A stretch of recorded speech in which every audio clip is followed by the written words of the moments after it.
Oke, assalamualaikum warahmatullahi wabarakatuh. Kembali lagi di channel Rumah Unggas Farm. Oke, gimana kabarnya buat kawan-kawan semua, dulur peternak seluruh Indonesia? Semoga kalian selalu diberikan kesejahteraan, diberikan kesehatan, dan selalu diberikan rezeki yang melimpah. Amin ya rabbal alamin ya. Oke, teman-teman, kali ini saya akan mereview kandang indukan punya saya ya, dengan populasi 30 ekor indukan. Dan video sebelumnya sudah pernah saya review juga, cuma masih di tahap 50%. Nah, ini alhamdulillah sudah jadi ya, tinggal menambahkan sedikit nanti wadah pakan yang belum ada, nanti tinggal kita pemasangan wadah pakan sama tempat minum. Nah, tempat minum ini nanti kita akan lihatlah kedepannya mau pakai galon apa mau pakai nipple, belum kegambar sampai sekarang ya, karena mengingat yang jelas kalau orang-orang kecil kayak kita lihat dananya nantilah ya kawan-kawan ya. Yang penting tahap untuk pembikinan kandangnya sudah selesai, mudah-mudahan sudah siap dihuni. Dan ini kandang populasi sekitar 30 ekor indukan ya. Ini ada 6 kamar. Tuh, atas 3, 1 2 3. Bawah juga ada 3, 1 2 3. Nah, ini oke, mungkin yang pertama saya akan sedikit membahas ukurannya ya kawan-kawan ya. Mungkin kemarin sih sebenarnya saya jelaskan juga ya ukurannya, cuma kan kemarin baru rangka. Nah, ini kan sudah jadi seperti ini. Kita akan kembali ulas lagi biar ya buat teman-teman yang mungkin baru akan mulai belajar ternak juga, mudah-mudahan terkhususnya untuk lahan-lahan sempit. Nah, kalau kandang-kandang panggung seperti ini kan sebenarnya untuk lahan-lahan yang sempit ya. Cuma kalau yang mempunyai lahan agak sedikit luas, saya tidak merekomendasikan menggunakan kandang seperti ini. Karena Karena ya kandang seperti ini perawatannya lumayan ekstrim ya kan kawannya. Lumayan menguras tenaga sekali. Cuma kalau yang lahannya luas bisa di postal di bawah aja nggak apa-apa, itu lebih bagus ya kan kawan ya. Ini karena saya mengingat lokasi saya sempit ya, saya cuma punya lokasi buat kandang ini aja, jadi saya memaksimalkan tempat agar bisa menampung banyak indukan. Cuma ya nanti butuh tenaga yang ekstra ya buat merawatnya. Nah, oke teman-teman, kita langsung saja ya. Nah, jadi untuk ini kandang indukan milik saya ini koloni panggung ya, susun dua tingkat. Jadi masing-masing susun ini ada 3 kamar, atas 3 kamar. Nah, nanti setiap kamarnya akan saya isi 5 indukan, 1 pejantan. Jadi total nanti bisa keisi 30 ekor indukan. Nah, terus kalau untuk ukuran per kamarnya ini saya menggunakan ukuran 1 meter persegi. Jadi lebar 1 meter, terus panjang 1 meter, tinggi 1 meter. Nah, cuma ada perbedaan ukuran untuk di depannya. Karena karena di depannya kita akan bikin sisi miring ya kan kawannya. Jadi nah, untuk tingkat kemiringannya ini saya bikin tingkat kemiringan 10 cm. Jadi antara belakang dan depan ini saya selisihkan 10 cm agar ada tingkat kemiringan untuk turun telur. Nah, seperti ini. Nanti saya akan contohkan ya kawan-kawan ya. Nah, ini. Nah, yang penting telur bisa turun seperti ini. Oke kawan-kawan ya.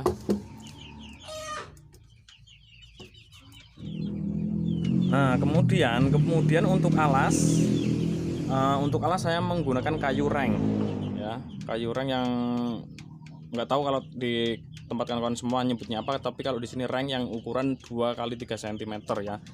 Nah, ini ukuran reng. Nah, kenapa saya menggunakan reng? Yang pertama ya karena saya nggak punya kebun bambu. Terus ya pada akhirnya saya mendingan beli reng, kalau dihitung-hitung sama aja sih kawan-kawannya. Nah, terus alasan yang kedua kalau bambu itu kan kalau kita tidak rajin membersihkan pinggirannya itu kan nanti kan di pinggir-pinggir ini masih banyak yang tajam ya. Cuma kalau pakai reng ya mudah-mudahan bisa aman untuk di kaki ayam ya.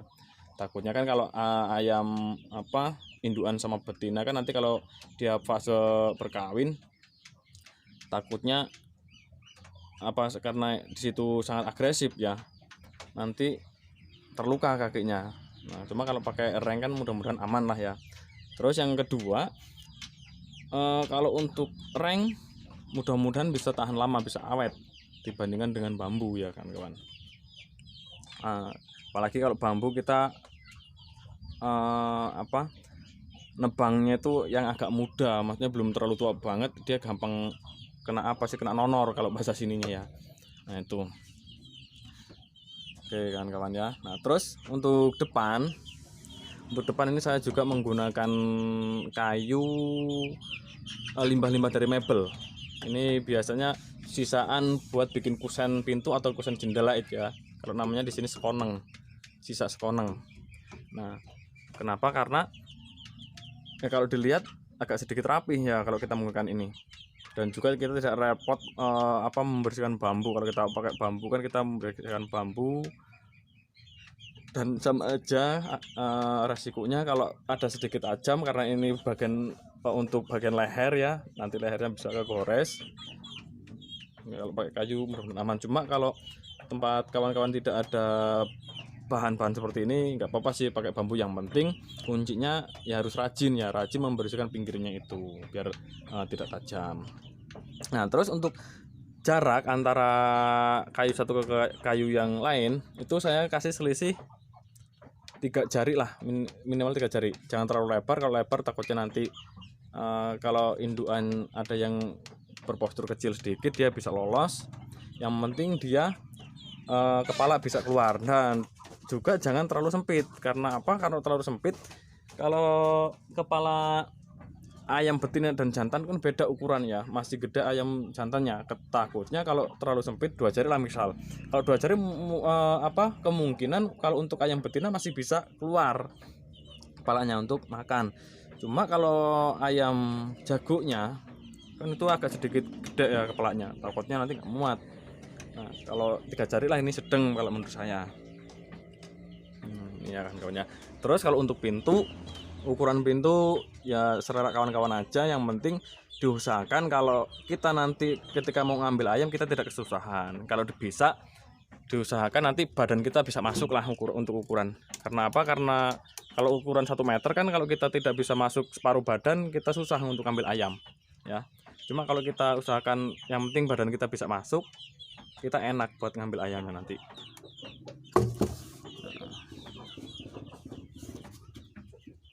Oke kan kawan. Nah terus yang kedua saya di bagian ini buat tatakan telurnya ya, buat tatakan telurnya saya lapisi dengan busa.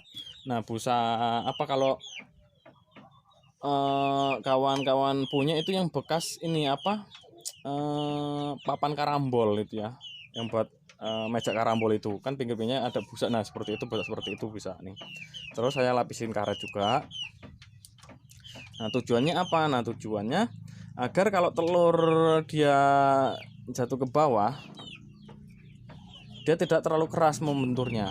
Takutnya kalau kita tidak lapisi hanya dengan menggunakan reng ini, yang pertama telur bisa pecah, yang kedua telur bisa rusak. Karena karena tujuan kita itu bikin telur itu buat kita tetaskan ya, bukan untuk konsumsi. Nah, kecuali kalau untuk konsumsi sih nggak masalah ya, mau sedikit pecah juga masih laku ya.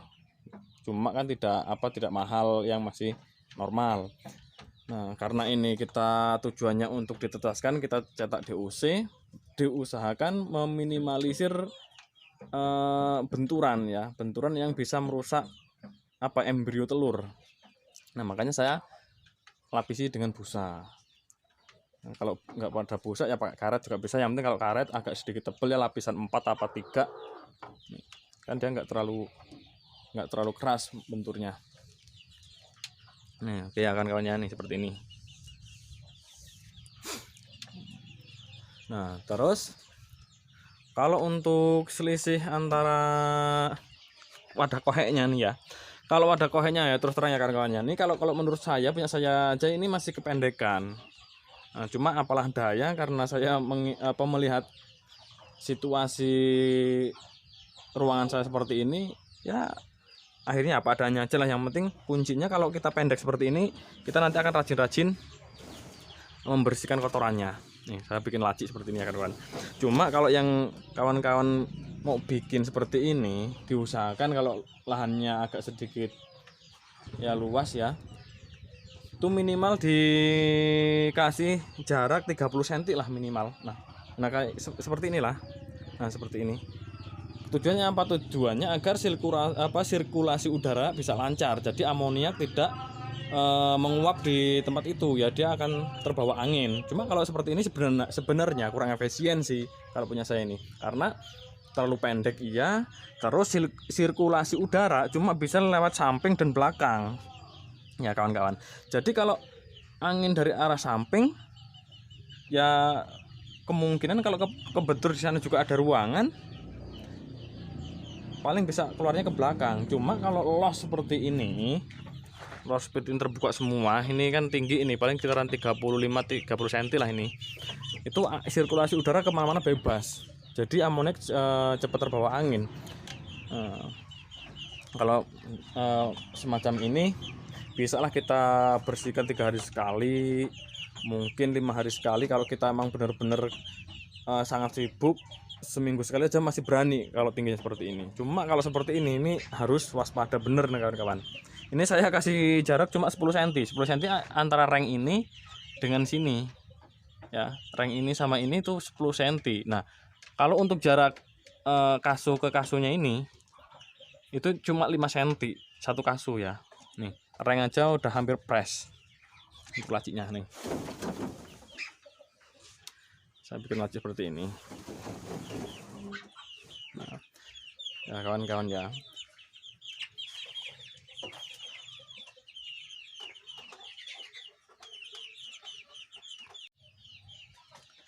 Nah, kemudian untuk sekat ruangan antara satu dan yang lain ya kan, terutama kalau untuk ini sih ruangan yang terisi dengan ayam, saya menggunakan bahan yang tertutup. Nah, di sini saya menggunakan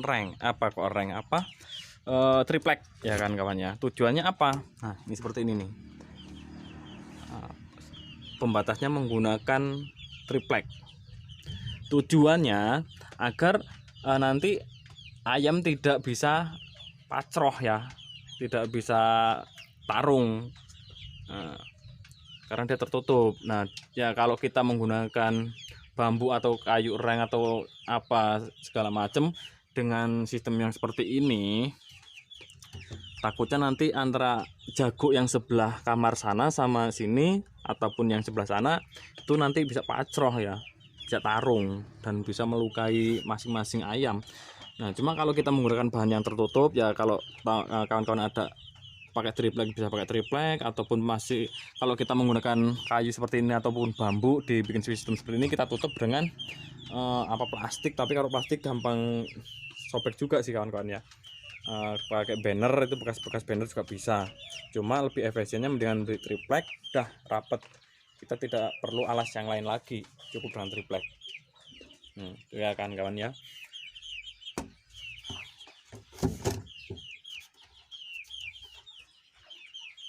Cuma kalau belakang ya, karena belakang itu ruangan terbuka, ruangan bebas dan samping juga, saya masih menggunakan bambu buat sirkulasi udaranya. Gitu ya kawan-kawan ya. Agak susah nih ngambil gambarnya soalnya sempit sih ruangannya kawan-kawan ya. Ya kurang lebih seperti inilah ya, agak sedikit jelaskan kawan-kawan ya, maaf ini agak susah ngambil gambarnya. Soalnya di sini ada box juga sih, box dulu bekas pembesaran. Terus nanti rencana saya untuk wadah pakan menggunakan paralon ya, pipa paralon itu yang berapa sih, 4 in ya kalau nggak salah itu. Nah seginilah, nanti kita belah jadi 2, kita jadikan wadah pakan seperti ini.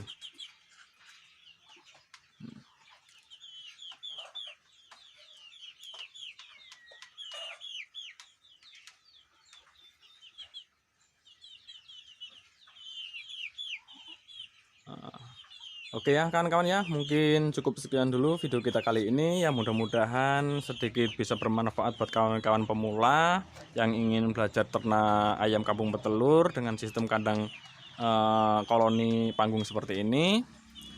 Ya, mudah-mudahan kita semua diberikan kelancaran dalam berusaha ternak ayam ini dan bisa sukses ke depannya. Ya kawan-kawan ya, bisa menopang kehidupan kita, membantu perekonomian rumah tangga kita. Ya ginilah, kita harus pinter-pinter mengolah otak kita supaya kita bisa lebih maju lagi ya kawan-kawan ya. Jadi kalau kita hanya berdiam diri ya, nasib kita tidak akan ada yang bisa merubah kalau kita tidak merubahnya sendiri ya kawan-kawan ya. Oke kawan-kawan ya, terima kasih atas perhatiannya dan terima kasih atas dukungan support kawan-kawan selama ini dan selalu membantu mensukseskan channel ini. Mudah-mudahan kalian diberikan kesehatan selalu dan diberikan kemudahan dalam urusannya. Dan jangan lupa terus bagi kawan-kawan yang belum subscribe channel ini, jangan lupa subscribe, like, dan share-nya ya kawan-kawan ya. Oke, akhir kalam, wassalamualaikum warahmatullahi wabarakatuh. Sukses terus untuk peternak Nusantara.